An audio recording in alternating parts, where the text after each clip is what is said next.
नमस्कार, शुभकामनाएं, आशीर्वाद। मैं प्राकृतिक चिकित्सा प्लस विशेषज्ञ, योग साधक, योग शिक्षक, योग पर देश काल परिस्थितियों के अनुसार नए नए सरल शोध करना, रिसर्च करने का खोजी साधक डॉक्टर ओम प्रकाश आनंद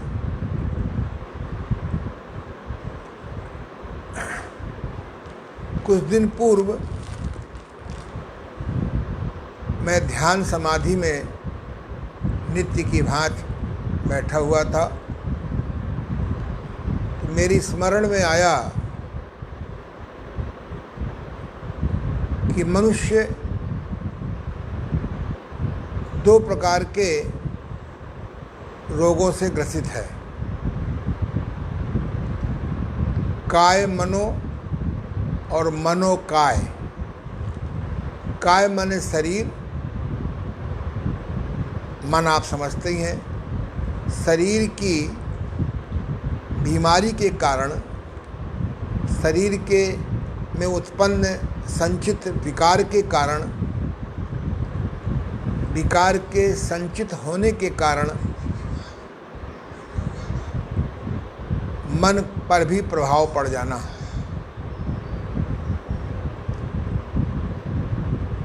इंटरनेशनल नेचुरोपैथी ऑर्गेनाइजेशन के सेक्रेटरी सचिव ने कल कमेंट में एक सवाल पूछा है। उनका अर्थ है कि ये काय मनो एवं मनोकाय क्या है।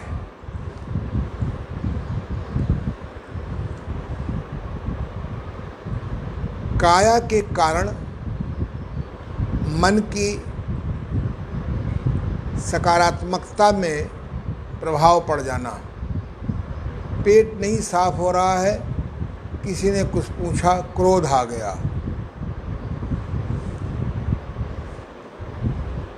पेट नहीं साफ हो रहा है, नींद नहीं आ रही। नींद नहीं आ रही तो नींद से संबंधित मन के रोग पैदा हो गए। यानी शरीर के कारण हमारा काम, क्रोध, लोभ, मोह, अहंकार, ईर्ष्या, द्वेष, घृणा, निंदा, पर दोष दर्शन में असंतुलन, वृद्धि, अनियंत्रण। शरीर स्वस्थ है लेकिन कोई मानसिक विकार आ गया, मेंटल वायरस आ गए, अनैतिक काम वासना, क्रोध, लोभ, मोह, अहंकार, ईर्ष्या, द्वेष, घृणा, निंदा, परदोष दर्शन। तो कुछ दिनों के बाद हमारा शरीर के जो ग्रंथियां हैं प्रभावित हो जाती हैं और वो शरीर के तमाम अंगों में उसका प्रभाव पड़ा। भूख लगना कम हो गई, कब्ज रहने लगा, ब्लड प्रेशर हाई हो गया, पैंक्रियाज खराब हो गई, मधुमेह हो गया, जोड़ों के दर्द रहने लगे, मोटापा बढ़ने लगा।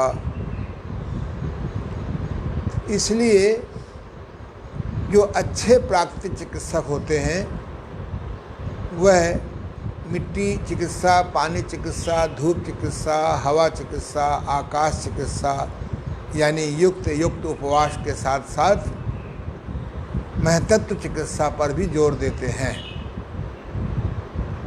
सत्संग, भजन, सात्विक पुस्तकें पढ़ना, ध्यान योग, जप, वितरण चिकित्सा, परमार्थ चिकित्सा, इससे उनके मन पर एक सकारात्मक प्रभाव पड़ता है, उनकी आत्मशक्ति बढ़ती है। इसलिए मेंटल वायरस या मानसिक विकारों के कारण शरीर प्रभावित हुआ, रोगग्रस्त हुआ, इसको मनोकाय कहते हैं। आहार विहार, श्रमविहीन जीवन, सर्कस की तरह योगासन करना, जल्दी जल्दी जो नहीं करना चाहिए वो करना, अशुद्ध वायु में प्राणायाम करना, दोनों स्वर एक साथ बिना चलाए प्राणायाम करना, उल्टी श्वास चलती है प्राणायाम करना, जो प्राणायाम नहीं करना चाहिए वो करना। तो आत्म शक्ति गलत करने से हमारी कमज़ोर होती है, और जब हम धीरे धीरे सही ढंग से योगासन करते हैं, रोग के अनुसार जो नहीं करना चाहिए वो करते हैं, सही ढंग से ब्रह्म बेला में प्राणायाम करते हैं, ध्यान योग में बैठते हैं। ध्यान योग किया नहीं जाता, ध्यान योग में बैठा जाता है। Dhyan is the result of the sadhana. फल बोया नहीं जाता, बीज बोया जाता है। इसलिए मेरे गुरुदेव ने कहा कि सीधे समाधि में जाओ। समाधि में साधना का बीज रहता है। जब उस बीज को हम बोलते हैं तो वह सुख, स्वास्थ्य, सुख, शांति का वृक्ष खड़ा होता है। तो हमें जो अच्छे प्राकृतिक चिकित्सक होते हैं, इसलिए मैं अपना परिचय जानबूझ करके देता हूँ प्राकृतिक चिकित्सा प्लस। प्लस में योग साधना भी है, रेकी चिकित्सा पद्धति भी है, आहार चिकित्सा भी है, घरेलू जैविक जड़ी बूटियाँ भी हैं, सब कॉन्शियस फियर आउटिंग थेरेपी भी है, हास्य थेरेपी भी है, आय का दशांश, भोजन का चतुर्थांश, 24 घंटे में घंटे प्राप्त योग्यता का वितरण, अर्थात ये वितरण चिकित्सा भी है। साक्षी दर्शन का अभ्यास कराते हैं, जिससे कि हम अपने मानसिक विकारों पर विजय प्राप्त कर सकें या कमज़ोर कर सकें। इसीलिए मन में आया कि ध्यान योग शिक्षक बनाए जाएं, क्योंकि WHO, मैं उसकी हर बात को स्वीकार नहीं करता हूँ, लेकिन अगर कोई अच्छी बात कह रहा है तो उसको मान लेने में अपना दुश्मन, अपना प्रतिद्वंदी, अपना हानि पहुँचाने वाला व्यक्ति भी यदि अच्छी बात कह रहा है तो हमें उसको सपोर्ट करना चाहिए। तो हम लोग जो है इस बात का ध्यान रखें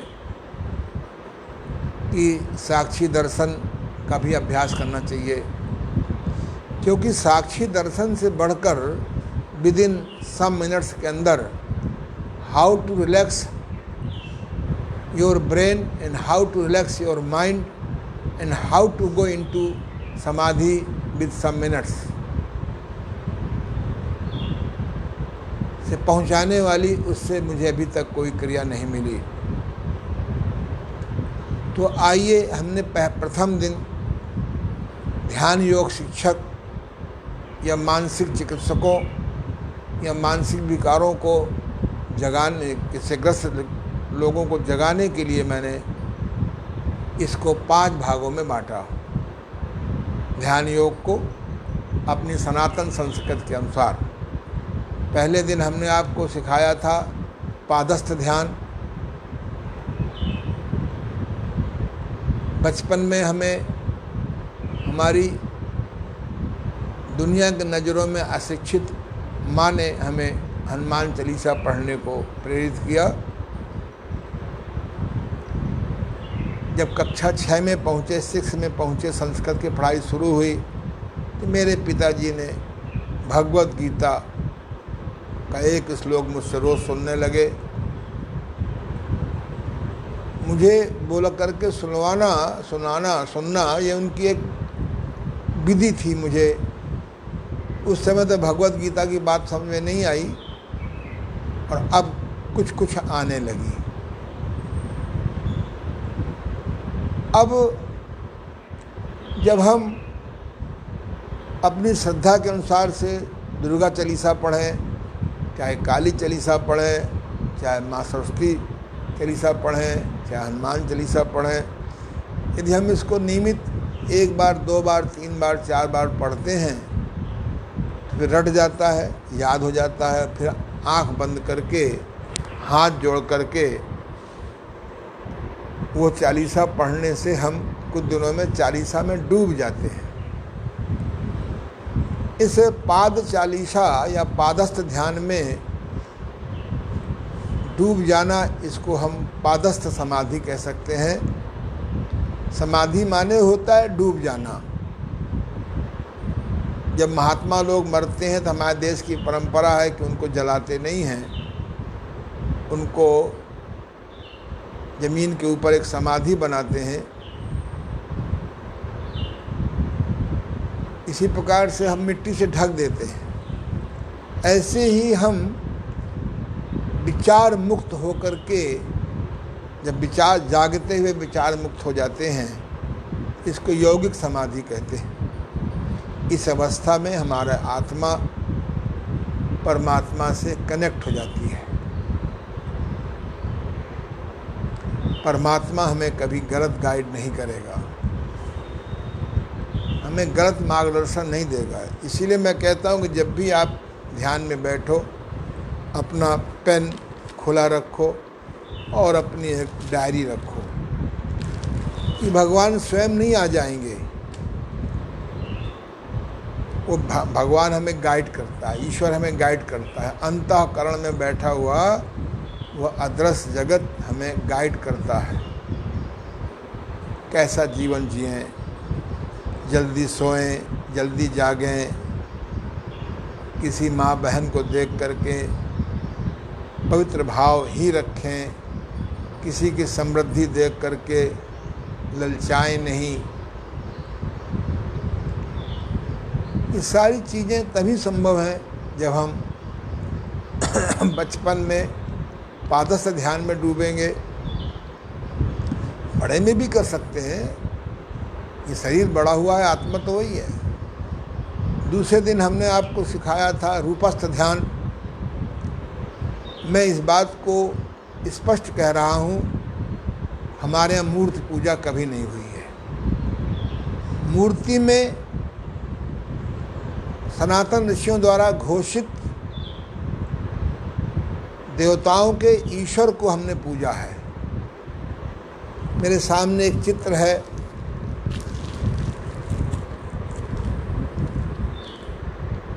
इसमें देखिए माँ सरस्वती सबसे नंबर 1 पर बनी हुई हैं, फिर माँ लक्ष्मी जी बनी हुई हैं, फिर माँ काली बनी हुई है। दिखाई पड़ रहा है? ये एक बहुत गहरी रहस्यमयी साकार साधना है। हमको मालूम है कि माँ सरस्वती विद्या को प्रदान करने वाली हैं, माँ लक्ष्मी हमें आवश्यक धन प्रदान करने वाली हैं, माँ काली हमको दुर्व्यसनों, दुर्औषधियों, ड्रग्स, दुर्व्यवहारियों से हमको बचाती हैं। ऐसी धारणा है। जब इनका हम ध्यान करते हैं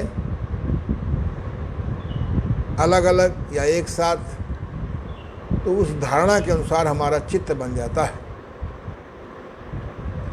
तो हमने इस कागज़ की हमने कागज़ की मूर्ति में थोड़ा ध्यान किया। कागज़ में बनी हुई हैं, प्लास्टिक से ढकी हुई हैं, हम तो उस इष्ट की धारणा का ध्यान कर रहे हैं। धारणा ध्यान बन जाता है, ध्यान समाधि बन जाती है, समाधि सृष्टि बन जाती है। प्रत्याहार से मन अंतर्मुखी होता है। जैसे आप बाहर घूम रहे हैं, शाम को अपने घर में चले गए या दोपहर में 1 घंटे के लिए चले गए, आधा घंटे को घूमने चले गए, लौट के तो अपने घर में ही आएंगे। चाहे ऑफिस जाएं, चाहे घूमने जाएं, चाहे मित्र के यहाँ मिलने जाएं, चाहे शादी विवाह में जाएं, अब लौट के तो शाम को अपने घर ही लौटना होगा। इसको अंतर्मुखी कहते हैं, इसको प्रत्याहार शब्द बोलते हैं। प्रत्याहार के बाद हम धारणाओं के अनुसार पादस्थ ध्यान करते हैं या रूपस्थ ध्यान करते हैं, या हम रूपातीत ध्यान करते हैं। रूपातीत ध्यान में बहुत कम लोग दिलचस्पी रखते हैं।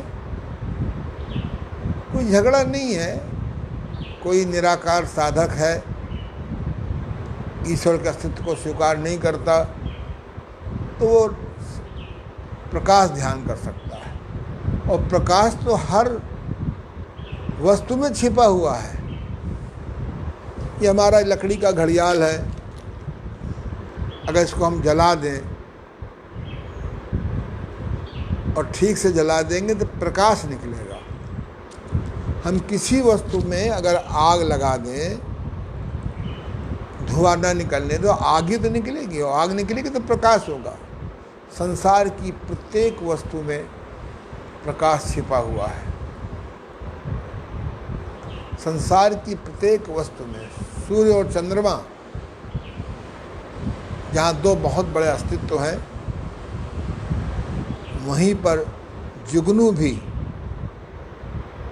अंधेरे में रास्ता दिखाने में बहुत सक्षम है। कभी सूर्य नहीं निकला, चंद्रमा नहीं निकला,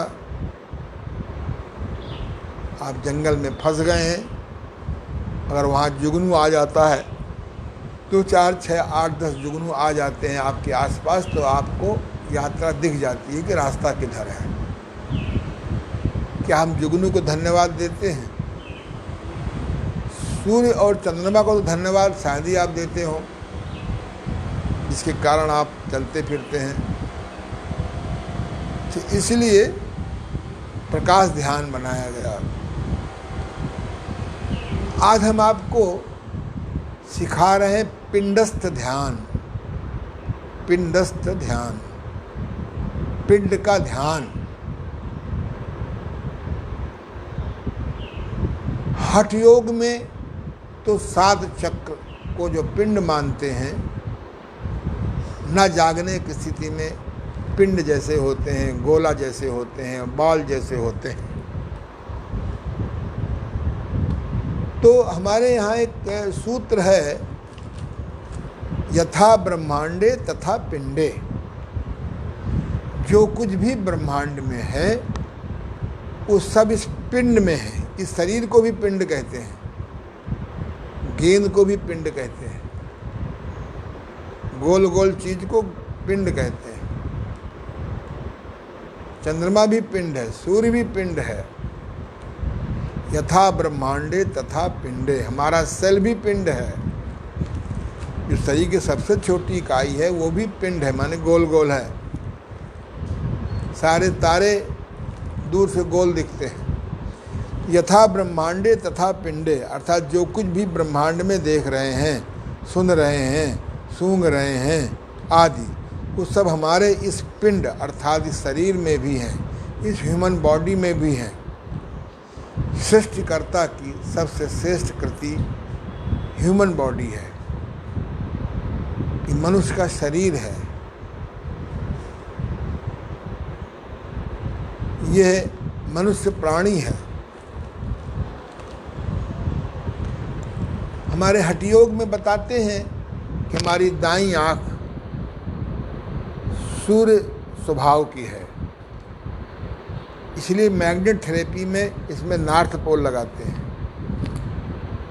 हमारी बाईं आँख चंद्र स्वभाव की है, इसलिए मैग्नेट थेरेपी में हम इसमें गर्म पोल, साउथ पोल लगाते हैं।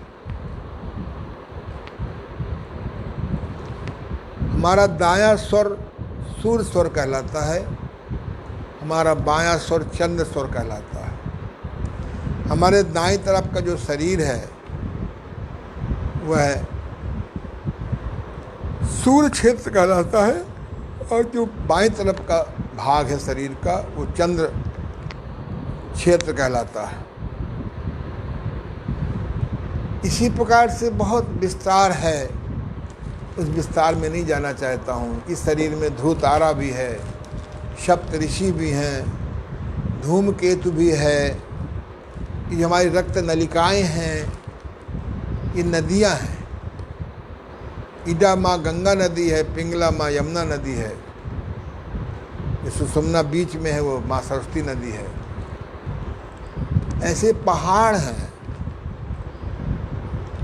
जो ऊंचा हिस्सा वह पहाड़ कहलाते हैं। मेरु पर्वत भी है। यथा ब्रह्मांडे तथा पिंडे, जो कुछ भी ब्रह्मांड में देखते हैं वैसा भी इस पिंड में है।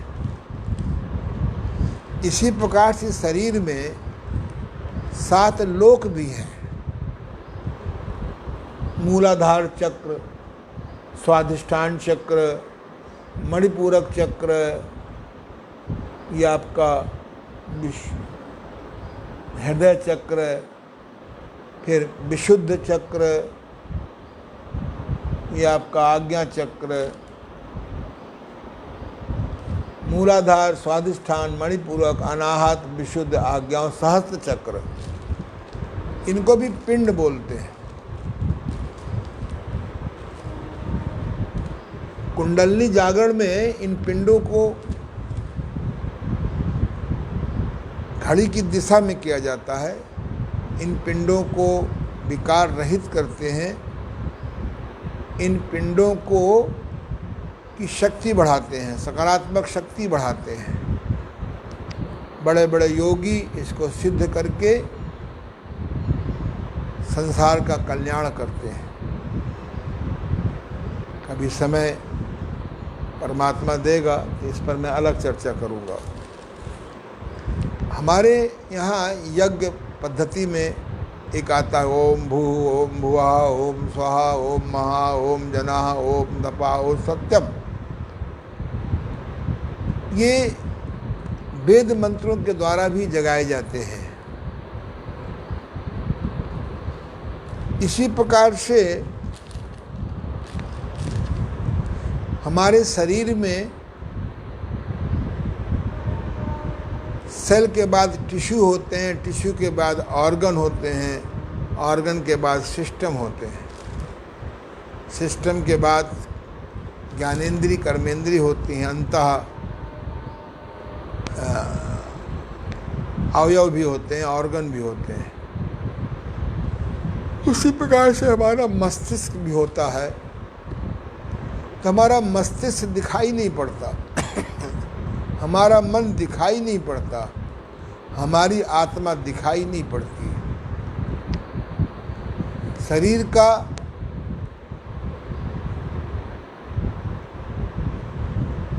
स्थूल शरीर का 20% शरीर दिखाई पड़ता है, 20% अनुभूत करने पे दिखाई पड़ता है, और 60% हिडन रहता है, छिपा रहता है, जो महान साधना के बाद अनुभूत होती है।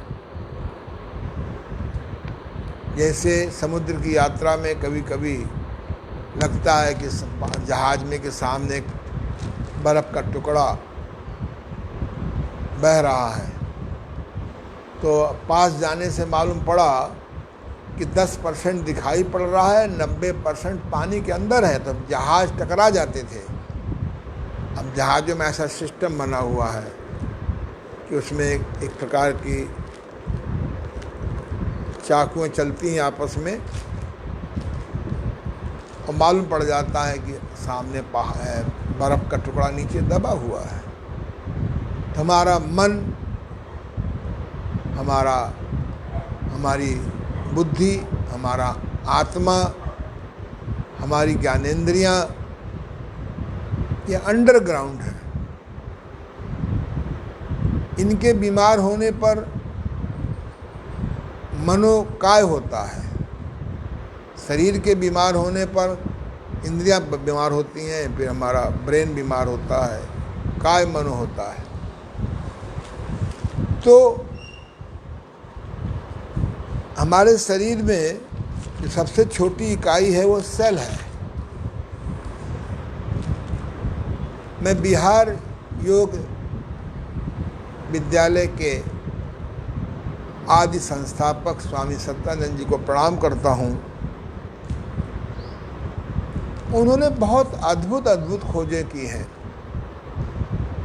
एक पुस्तक उनकी योग निद्रा पर है, उसको 10 भागों में, योग निद्रा को 10 भागों में बनाया है। किस प्रकार से हम स्थूल से सूक्ष्म जाएं, सूक्ष्म से और सूक्ष्म जाएं, और सूक्ष्म से और सूक्ष्म जाएं, और किस प्रकार से हम अंत में एक एक सेल पर योग निद्रा के माध्यम से उसको हम एक्टिवेट करते हैं, सक्रिय करते हैं, शक्तिशाली बनाते हैं। अगर आपको योग निद्रा का सही ज्ञान हो जाए, उसका विज्ञान मालूम हो जाए, तो योग निद्रा समाधि से कहीं कमज़ोर नहीं है, वो भी एक प्रकार की समाधि है। इसीलिए हृदय रोगियों को, ब्लड प्रेशर के रोगियों को, नर्वसनेस के रोगियों को सुबह शाम 15 मिनट 20 मिनट योग निद्रा करनी चाहिए। हठ योग में 6 प्रकार की योगों का, शोधन क्रियाओं का वर्णन है। बस्ती क्रिया, जिसके करने से पेट ठीक होता है। नेति क्रिया, जिसके करने से कफ विकार ठीक होता है। धौती क्रिया, जिसके करने से पित्त विकार ठीक होता है। नौली करने से हमारे पेट के सभी ऑर्गन्स शक्तिशाली होते हैं। कपाल शोधन करने से हमारा ब्रेन विकार रहित होता है, शक्तिशाली होता है। संघ प्रक्षालन एक 7वीं क्रिया है, अतिरिक्त क्रिया से करने से हमारी उम्र ठहर जाती है। और एक क्रिया है त्राटक। त्राटक करने से मन के भागने की गति धीमी हो जाती है। धीरे धीरे मन भागना बंद हो जाता है और धीरे धीरे हम लोग चेतन मन से अवचेतन मन में जाने लगते हैं। बड़े बड़े मैजिशियन होते हैं, ये त्राटक की महान गहराई को सिद्ध करके ही दूसरे को पढ़ लेते हैं। सम्मोहन क्रिया के बारे में अब तक धारणा है कि ये लोगों को फंसाने के, वशीकरण करने के, लोगों को नुकसान पहुंचाने के ही काम आती है। ऐसा नहीं है। हम सम्मोहन क्रिया से मानसिक रोगियों को ठीक कर सकते हैं। हमारे आधुनिक मनोचिकित्सकों को जिस प्रकार की गोलियों का ज्ञान दिया गया है, मानसिक, हिंसात्मक आदि उत्तेजना में जहाँ हमें नींद की गोली बनाई गई है, जहाँ विचारों को रोक देने की गोली बनाई गई है, जहाँ पर नशे में पहुँचा देने गोली बनाई दी गई है, जिससे वायलेंटनेस कम हो जाती है, ख़त्म हो जाती है। वहीं पर इन लोगों को ध्यान योग की साधना सिखानी चाहिए। रोगी को चित्त के अनुसार पादस्थ ध्यान देना है कि हमको रूपस्थ ध्यान देना है, कि हमको रूपातीत ध्यान देना है, कि हमको पिंडस्थ ध्यान करना है। पिंडस्थ ध्यान में बड़ी खोज करने से मालूम पड़ा कि भगवत गीता में पिंडस्थ ध्यान की एक हठयोग क्रिया लिखी हुई है। बोली गई है कि मन को नियंत्रित करने के लिए मन की दौड़ शांत करने के लिए, मन को सकारात्मक शक्तिशाली बनाने के लिए, अवचेतन मन को में पहुंचने के लिए नासिका के अग्रभाग को देखें। ये नासिका का अग्रभाग है। तो पिंड ध्यान में हम नासिका के गोल आकार को देखते हैं, सीधे बैठ जाते हैं, ढोक नहीं लगाते हैं। ढोक लगाना किसी कारण से मजबूरी हो तो पीछे गोल गोल तकिया आती हैं बाज़ार में, तकिया लगा लीजिए, सिंपल तकिया लगा लीजिए। रीढ़ सीधी होनी चाहिए। जब रीढ़ सीधी होगी तो जो हमारे 5 चक्र हैं, मेरी बाईं तरफ देखिए, बाईं तरफ है ना, इसमें जुम ये हाँ, नहीं सॉरी, दाईं तरफ देखिए। ये रीढ़ की हड्डी के अंदर 5 चक्र हैं, ये एक सीध में होना चाहिए, वज्र के समान होना चाहिए। हम लोग झुक के बैठते हैं, गलत ढंग से सोते हैं, गलत ढंग से खड़े होते हैं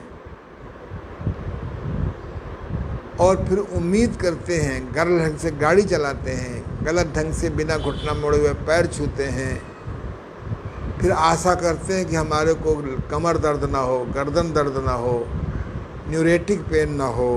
वो दवाइयाँ क्या कर सकती हैं जब तक कारण को नहीं मिटाएंगे, कारण फल नहीं हटेगा। तो रीढ़ की हड्डी को सीधा करके ध्यान मुद्रा में घुटने के ऊपर रख करके नासिका के अग्रभाग को हम देखेंगे।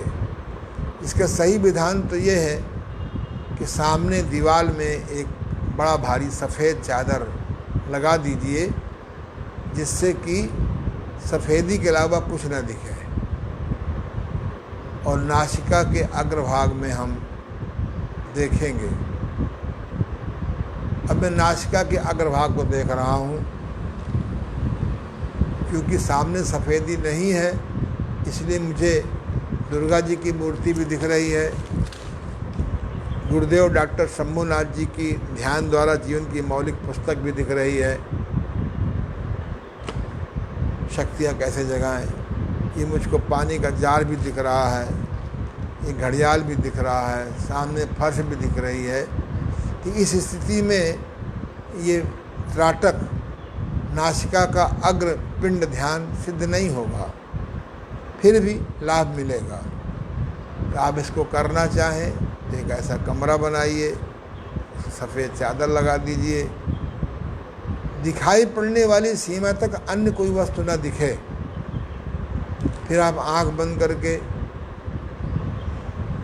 देखिए मेरे को,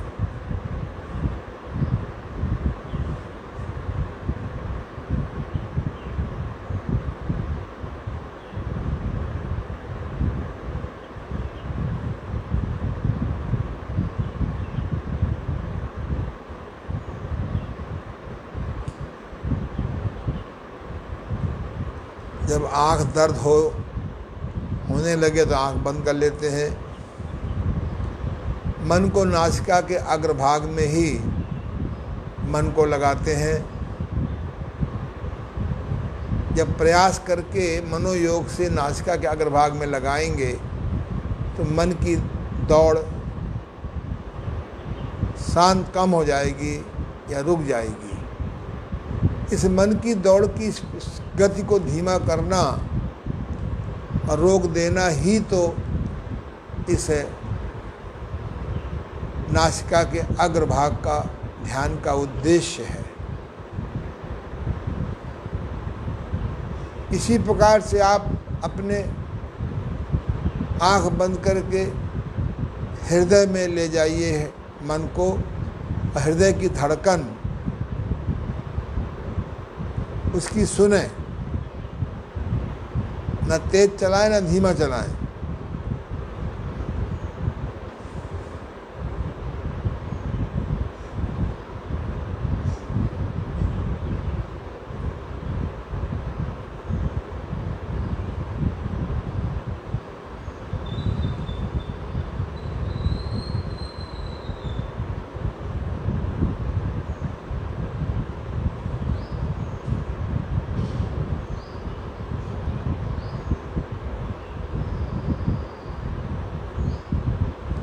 पेट बाहर। अब हम हमने हृदय की या पूरे मनोयोग से हृदय की धड़कन का ध्यान के प्रति जागरूक होंगे। शुरुआत में सुविधा के लिए आप अपने दाहिने हाथ को बाएं हाथ पर रख लेंगे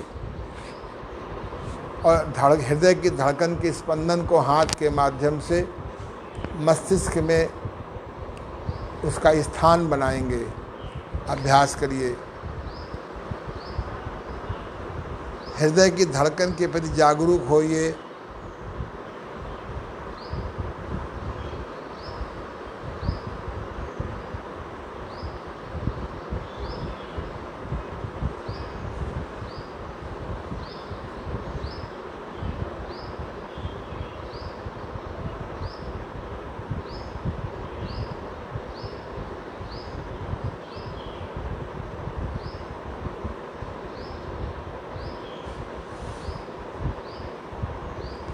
हृदय भी एक पिंड की तरह ही है।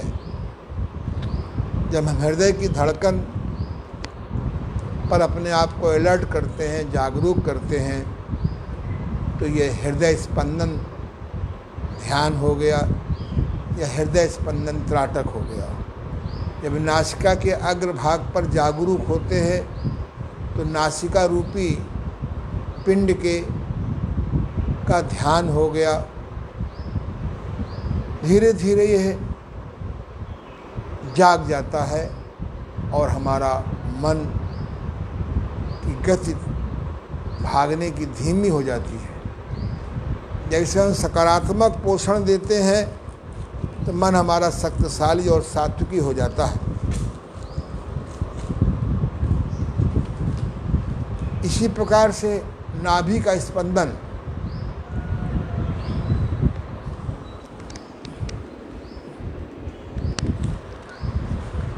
जिस प्रकार से हृदय धड़कता है, इसी प्रकार से हमारी नाभि भी धड़कती है। हम अपने बाएं हाथ को नाभि के ऊपर रख लेते हैं और अपने आप को मनोयोग से जागरूक होकर के, अलर्ट होकर के नाभि के स्पंदन को हम अनुभव करते हैं। नाभि भी आगे पीछे होती है। और गहराई में जब जाएंगे तो योगी लोग अपने एक एक कोशिका के स्पंदन को सुनने लगते हैं। हमारे जब बड़ी बड़ी खोजें हुई हैं, हजारों साल पिछले चले जाइए कि उस दिन भगवान सूर्य कितने बजे उठे थे, निकले थे। 1000 साल आगे उस दिन कितने बजे निकलेंगे, कितने बजे अस्त होंगे, सोने जाएंगे। ये सारी हमारी जितनी खोजें हुई हैं सब समाधि की गहराई पे हुई हैं। कोई प्रयोगशाला नहीं थी हमारे यहाँ। मैंने तो बताया था कि श्री भाव प्रकाश मिश्र ने किस प्रकार से एक एक जड़ी बूटियों के बारे में पता लगाया कि पित्त कारक है, कि पित्त सामक है, कि ये कफ कारक, कि कफ सामक है, कि आज क्या इसके अंदर कृमिनाशक गुण है, कि बुखार नाशक गुण है। खरबों टरबों सरबों रुपया खर्च कर दीजिए, आप खोज नहीं कर सकते 10,000 साल तक। लेकिन हमारे भारतीय ऋषियों ने समाधि पर गए, ध्यान की गहराई पे गए और उन्होंने बातचीत करके उसको निकाला। बहुत पढ़ने के बाद, बहुत अनुभव के बाद बड़ी कभी कभी पीड़ा भी होती है कि प्रभु की लीला मान करके स्वीकार कर लेते हैं। विश्व की सबसे श्रेष्ठ संस्कृति जो आज विश्व के सारे झगड़े, राजनीति के सारे झगड़े, देश के झगड़े, विश्व युद्ध के झगड़े, सारे झगड़े हमारी सनातन संस्कृति के गहराई पे जाया जाए, योग की गहराई पे जाए तो शांत हो सकता है। लेकिन कर्म कांड में केवल फंस गए, कर्मकांड के आगे पिंड कांड में नहीं गए,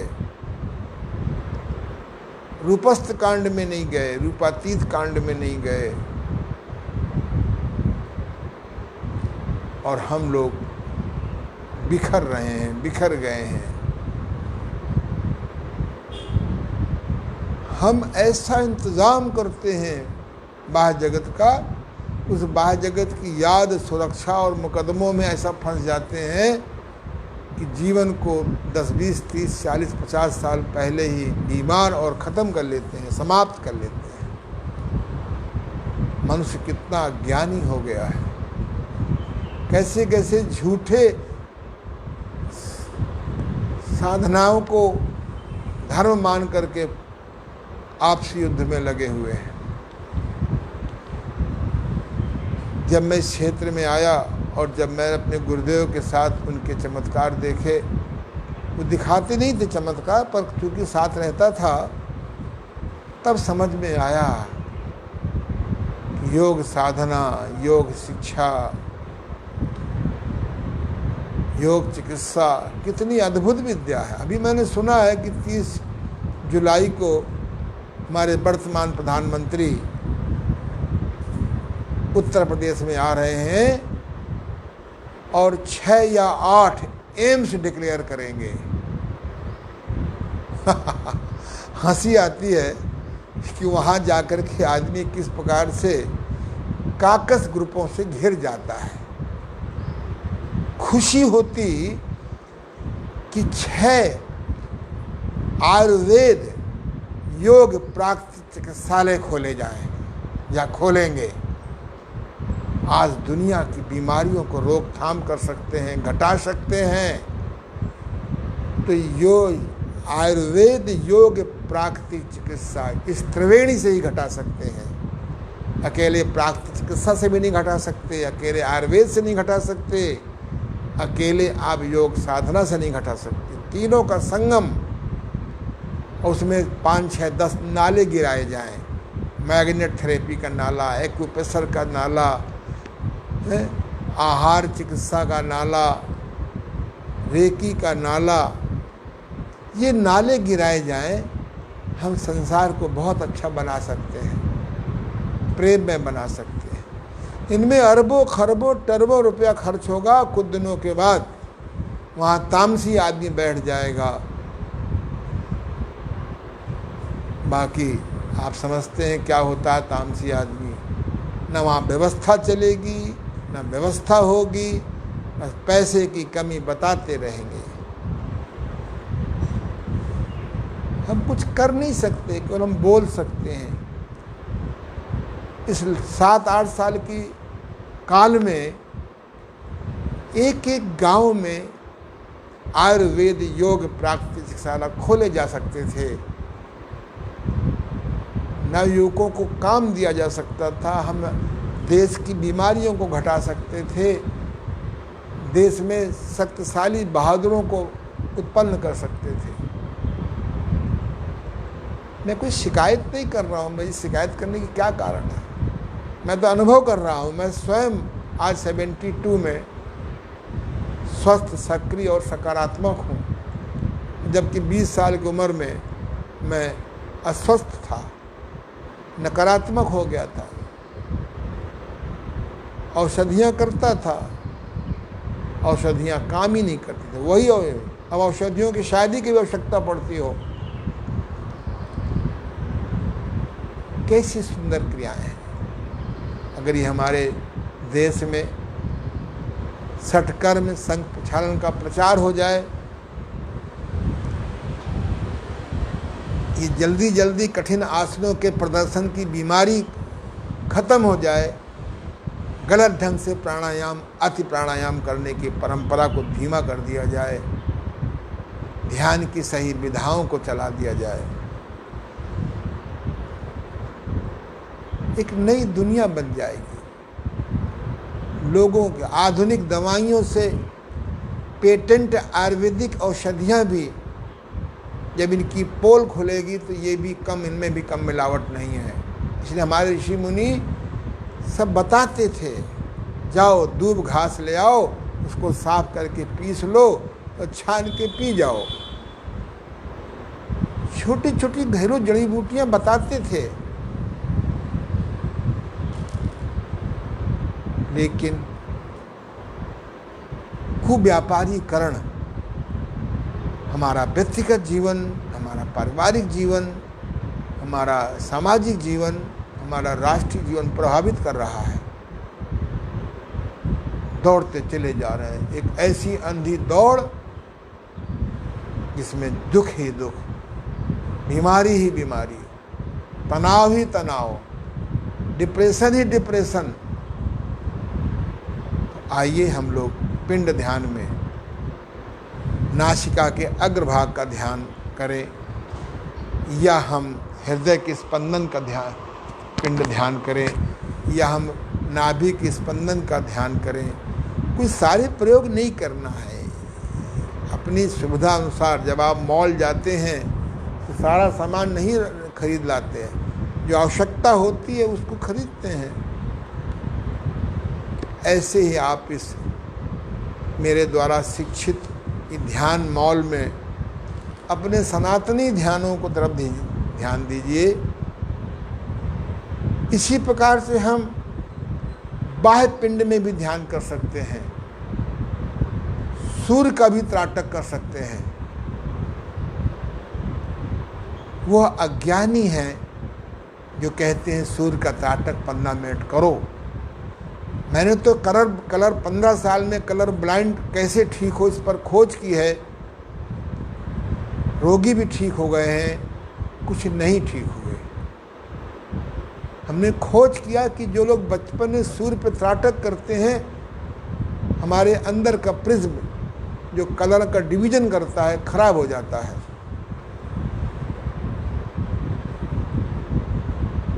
विकृति हो जाती है। हम बचपन में उचित ईश्वर का बनाया भोजन नहीं करते हैं, उसको पचा नहीं पाते, समय पे निकाल नहीं पाते, तो हमारा पोषण विहीन कलर ब्लाइंड हो जाता है या और कोई बीमारी हो जाती है। इसी प्रकार से हम किसी औषधि का शिकार हो जाते हैं, अति औषधि सेवन के शिकार हो जाते हैं।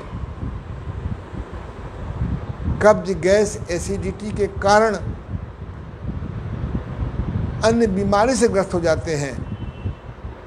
अतियोग, हीन योग, मिथ्या योग, अयोग के कारण अच्छी वस्तु को भी हम खराब कर बैठते हैं। इसलिए मैंने एक पुस्तक लिखी है, शोधन क्रियाओं के आधार पर 504 पेज की पुस्तक है। पुस्तक तैयार हो गई है, 2-4-6 दिनों में वो छपने चली जाएगी।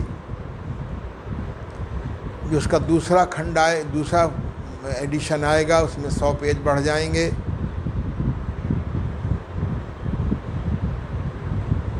इसके बाद तीसरा एडिशन आएगा, उसमें 1000-1200 पेज की पुस्तक होगी। इस पुस्तक मैंने लिखी इसीलिए कि भटकाव, योग शिक्षकों का भटकाव कम हो जाए, योग चिकित्सकों का भटकाव कम हो जाए, योगाचारों का भटकाव कम हो जाए। ईश्वर ने मुझे, माँ सरस्वती ने प्रेरणा दी। पिछले 50 वर्षों से, 52 वर्षों से कोई बाहरी विकास पर ध्यान न दे करके अध्ययन और लेखन और जीवन को सुंदर बनाने में लगा रहा। हम अदरक, योग में अदरक की गांठ सीख करके जो योग गुरु हो जाते हैं, योग चिकित्सक हो जाते हैं, योग शिक्षक हो जाते हैं। अच्छी बात है, भावना अच्छी है, पर अधूरा ज्ञान खतरनाक है। मेरे पास रोगी आते हैं, प्राणायाम के बिगड़े रोगी आते हैं, योगासन के बिगड़े रोगी आते हैं, अधूरे सटकर्मों के बिगड़े रोगी आते हैं।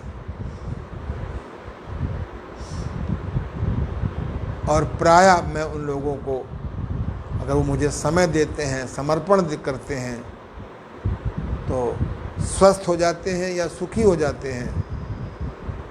अब जो नहीं बात मानते उसका इलाज तो परमात्मा के पास भी नहीं है। हम सूर्य त्राटक, आंख बंद करके सूर्य का विजुअलाइजेशन करके त्राटक कर सकते हैं। बिना मेरे जैसे अनुभवी गुरु के मार्गदर्शन के बिना आप सूर्य का त्राटक नहीं करेंगे। शरीर में पित्ती उखड़ जाएगी, चर्म रोग के शिकार हो जाएंगे। बिना शोधन किए, बॉडी को बिना शोधन किए, बिना कूड़ा उठाए कन्नौज का इत्र कब तक डालते रहेंगे? इत्र भी हमारा खराब हो जाएगा। हम चंद्रमा का ध्यान कर सकते हैं। अगर आपको जुखाम रहता है, शीत वृत्ति है, चंद्रमा का जुखाम नहीं कर सकते, चंद्रमा का त्राटक नहीं कर सकते, चंद्रमा का पिंड ध्यान नहीं कर सकते। हाँ, ध्रुव तारा एक ऐसा है जिसका ध्यान सभी लोग कर सकते हैं, पर शहरों में ध्रुव तारा दिखते ही नहीं है। इतना धुआं छाया हुआ आसमान में। हम लोग जब छोटे थे तो माँ से कहते थे, माँ नींद नहीं आती। न एसी था, न कूलर था, न पंखे थे, न बिजली थी। आज से 60-70 साल पहले कुछ नहीं था, शहरों में भी नहीं थे। शहर कैंसर के फोड़े नहीं थे। अब शहर गंदगी में, प्रदूषण में कैंसर के फोड़े खुद हो गए हैं। माँ कहती थी, लेट जाओ चारपाई पे और तारे गिनो। तारे गिनते गिनते गिनते पता नहीं कब सो जाते थे। दिन में नींद के लिए कहती थी कि थाली में राई के बीज रख लो मुट्ठी भर, उनको गिनो। वो गिनने के चक्कर में गिने में नहीं आते थे। एक गिनते थे 2 सरक जाते थे, 2 गिनते थे 4 सरक जाते थे। हम आपको बताएंगे कल क्यों जप करते करते सोना चाहिए, क्यों इष्ट का नाम करते करते सोना चाहिए, नींद अच्छी आती है। मैं तो जब यूं ही लेटा और अपना इष्ट जाप शुरू किया, मुझे नहीं पता कि तिबारा मुझे कोई इष्ट जाप करना पड़ता हो। पहली बार किया, दूसरा किया, तीसरा शुरू होता है कि नहीं होता और सो जाता हूँ। नींद की गोलियां कब तक खाओगे? खाते खाते जिंदा पागल हो जाओगे। हमारे भगवान शिव देखो,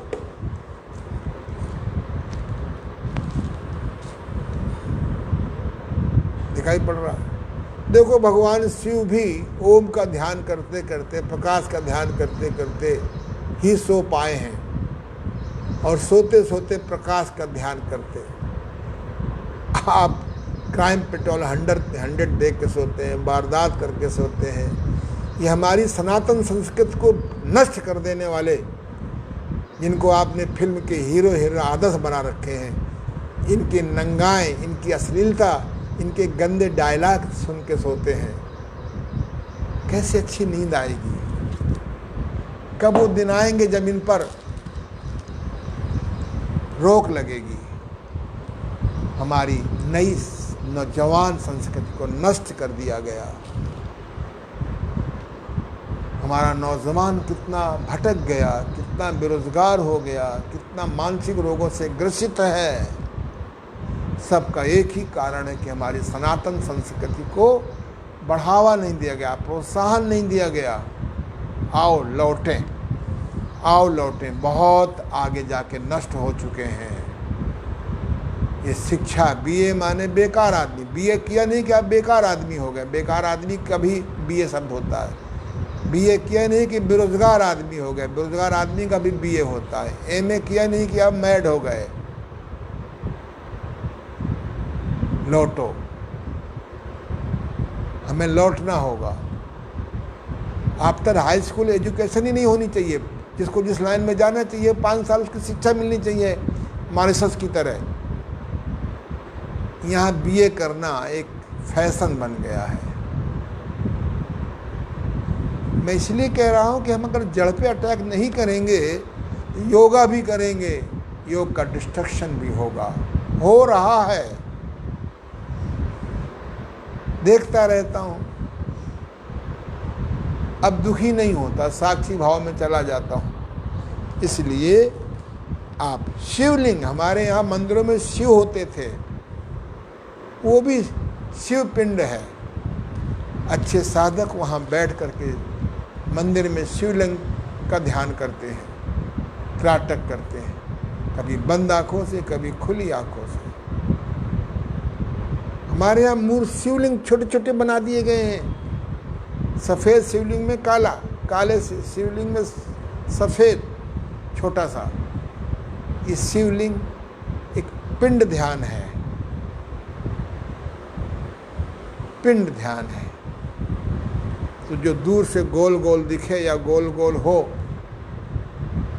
ये सब पिंड ध्यान में आता है। इन सब के बड़े है लाभ हैं। योगी लोग, ये हमारा दूरस्थ त्राटक है। मध्य त्राटक में हम लोग पहले मंदिरों में ऐसे दीपक होते थे कि उनको छोटा बड़ा कर सकते थे। उनमें शुद्ध सरसों का तेल या गाय का घी जलाया जाता था डाल करके।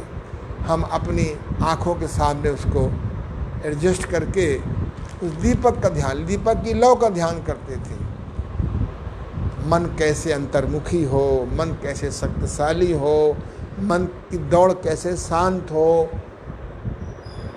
हमें कोई न कोई पिंड ध्यान का सहारा लेना पड़ेगा। शिवलिंग, आप अपने घर में शिवलिंग ले आइए। छोटे छोटे शिवलिंग होते हैं, उन पर आप त्राटक करिए।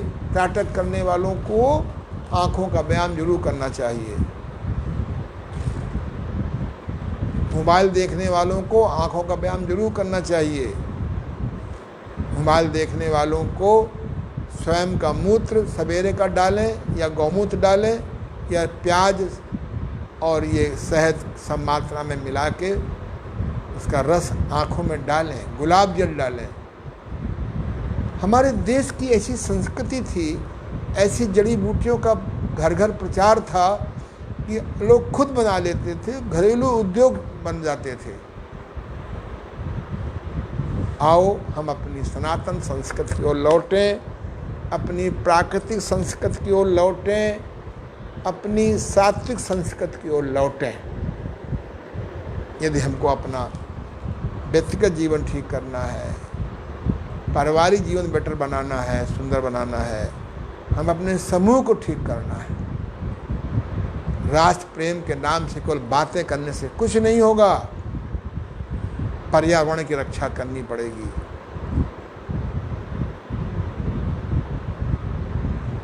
तो इस प्रकार से शिवलिंग हुआ, हृदय स्पंदन हुआ। अब ये सारी बातें इसलिए मैं बता रहा हूँ कि आप एक अच्छे ध्यान शिक्षक बन सकें। मैं आशा करता हूँ कि जो मैंने पिंड ध्यान के बारे में लगभग 60 मिनट या 1 घंटे चर्चा की, आप अपने 24 घंटे में 3 घंटे निकालिए। 1 घंटा योगासन, प्राणायाम, षटकर्म के लिए, 1 घंटा जप, तप, चिंतन, मनन, स्वाध्याय के लिए, 1 घंटा अपने परिवार के लिए, बच्चों के लिए। हमें नहीं ये ज्ञान था, शुरू में नहीं निकाला, इससे हमको बहुत हानि भी हुई। अगर हमको हानि हो गई है तो आपको मैं हानि से बचाना चाहता हूँ। पैसे का मल्टीप्लिकेशन ऑफ द मनी कहीं आपको स्वास्थ्य, सुख, शांति, सकारात्मक संस्कृति और अपनों से दूर न कर दे। ओम शांति, ओम शांति, ओम शांति। कल हम लोग चर्चा करेंगे मंत्र योग पर। इन सारे 3 चीज़ों को तो मैंने निपटा दिया, समझा दिया। रूपस्थ ध्यान, पादस्थ ध्यान, रूपस्थ ध्यान, रूपातीत ध्यान और पिंड ध्यान को। लेकिन बड़े असमंजस में हूँ कि मंत्र योग को कैसे एक दिन में समझाया जाए। परसों हमारे देश की गुरु पूर्णिमा है। ये बड़ा पवित्र दिन माना जाता है कि शेष हमारे 364 दिन पवित्र बने रहें। पर अज्ञानी गुरुओं में भी एक गुरडम शुरू हो गया है। केवल सही ज्ञान न देने से हमारे शिष्य, हमारे अनुकरण भटक गए हैं। तो मुझे लगता है कि जो 5 दिन का मैंने शिविर रखा है, ये मंत्र ध्यान के लिए कम पड़ेगा। मैं कोशिश करूँगा ये 2 दिन में समाप्त हो जाए। हो सकता है कि 1-2 दिन और लग जाए। आप सबको बहुत बहुत मेरी शुभकामना, मेरा आशीर्वाद। आप वर्तमान में जो सुन रहे हैं उनके लिए भी, जो समय के समझौता ना करने से दोपहर में सुनेंगे, रात में सुनेंगे, कल सुनेंगे। अब तो मैं YouTube में भी डलवा रहा हूँ। 6 महीने बाद सुनेंगे, 6 साल बाद सुनेंगे, 60 साल बाद सुनेंगे। क्योंकि शब्द तो मरता नहीं, अजर अमर है, शब्द ब्रह्म है। मैं आशा करता हूँ कि जो इस साधना को सुनेगा, करेगा, उनका जीवन मेरी तरह बिटर से बेटर होगा। नमस्कार, धन्यवाद, शुभ आशीर्वाद।